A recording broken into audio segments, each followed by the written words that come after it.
White bank manager declines black woman's check, not realizing she owns the bank.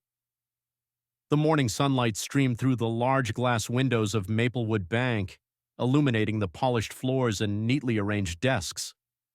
It was a seemingly ordinary day at the branch, where professionalism was expected, but preconceived notions were often whispered through subtle glances and unspoken biases. Melanie Carter walked into the bank, her posture confident but approachable. She was dressed in a simple yet elegant outfit, neutral-toned slacks and a tailored blazer. Her natural curls framed her face, and her warm smile was a testament to the kindness she carried within her. Clutched in her hand was a check she intended to deposit.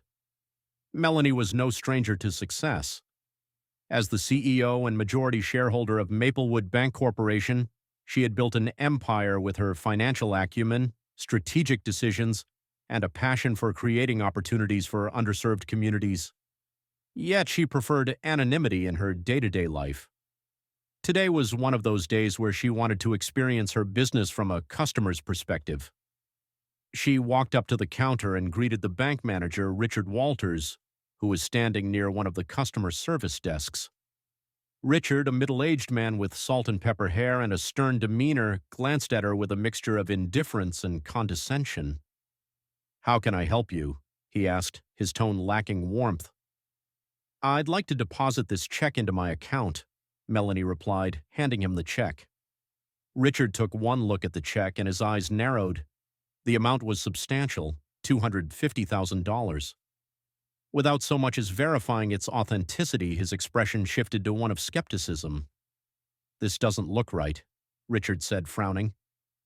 "Where did you get this check?" Melanie's brow furrowed slightly. "It's from one of my investments," she explained calmly. Richard folded his arms and smirked, his bias evident. "And what kind of investments would you have that'd give you this amount? You know, we have strict policies against fraud. I can't just deposit this kind of money without proper verification." Several customers in the bank began to turn their heads toward the commotion. Melanie took a deep breath, willing herself to remain calm. "Mr. Walters, I assure you the funds are legitimate. If you run the check, you'll see it's perfectly fine," she said, her voice steady. Richard shook his head. "I've seen situations like this before. People coming in with questionable checks thinking they can scam the system. I'm sorry, but I won't process this." The insult stung, but Melanie was no stranger to these microaggressions. Still, she didn't want to escalate the situation unnecessarily. "Perhaps I could speak with someone else who might assist me." "I am the manager here," Richard said smugly. "And as far as I'm concerned, this check is suspicious. If you want to escalate this, be my guest, but I'm warning you, it won't end well for you." Melanie's lips pressed into a thin line. She was about to respond when another employee, a young teller named Grace, interjected hesitantly. "Mr. Walters, maybe we should double-check with the main office," Grace suggested, glancing nervously between Richard and Melanie. Richard shot her a glare.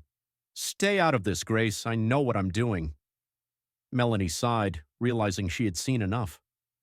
"Very well," she said, her voice laced with quiet authority. "I'll escalate this matter myself." Without another word, she stepped away from the counter, pulling out her phone. She dialed a number, and after a few rings, the voice of her assistant, Claire, answered. "Good morning, Miss Carter. How can I assist you?" "Good morning, Claire," Melanie replied. "I'm at the Maplewood branch on Elm Street. Could you call the regional director and ask them to meet me here immediately? We seem to have a situation." Claire responded affirmatively, and Melanie hung up, calmly taking a seat in the waiting area. About 15 minutes later, the atmosphere in the bank shifted.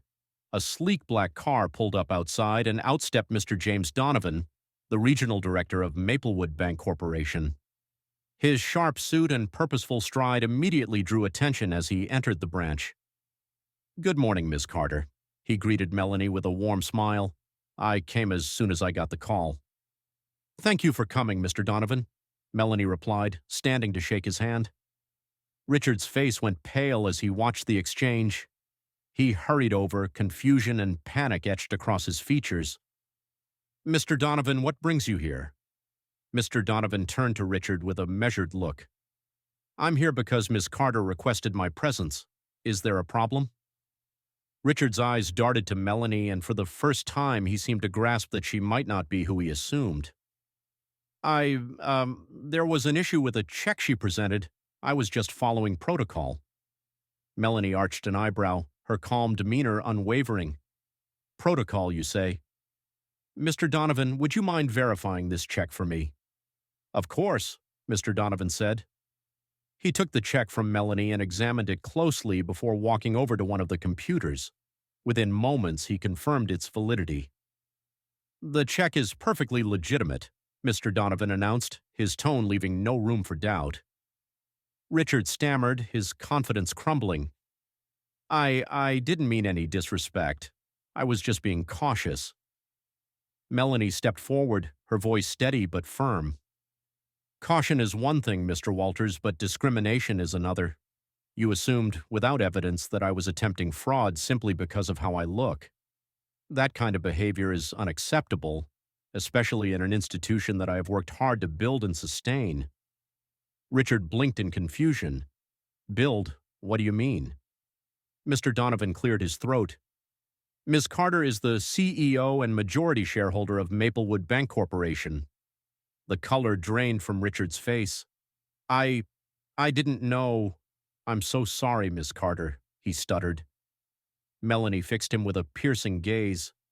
Your apology is noted, but this isn't just about me. How many other customers have you treated with the same prejudice? How many others have been humiliated because of your assumptions? Richard opened his mouth to respond, but found no words. In the days that followed, an internal review was conducted at the branch. Richard's behavior was found to be in violation of the bank's code of conduct, and he was promptly dismissed from his position. Melanie implemented new training programs across all branches to ensure that every employee understood the importance of equity, respect, and customer service. The story of her encounter went viral after a bystander shared the events on social media. While many were outraged by Richard's actions, they were equally inspired by Melanie's grace and determination to create change. For Melanie, the incident was a reminder of the work that still needed to be done. It fueled her resolve to continue breaking down barriers and building a world where everyone was treated with dignity, regardless of their race or background. As she stood in her office overlooking the city, Melanie reflected on her journey. She knew that true progress required perseverance, but she was ready to face the challenges ahead. After all, she hadn't just built a bank, she had built a legacy,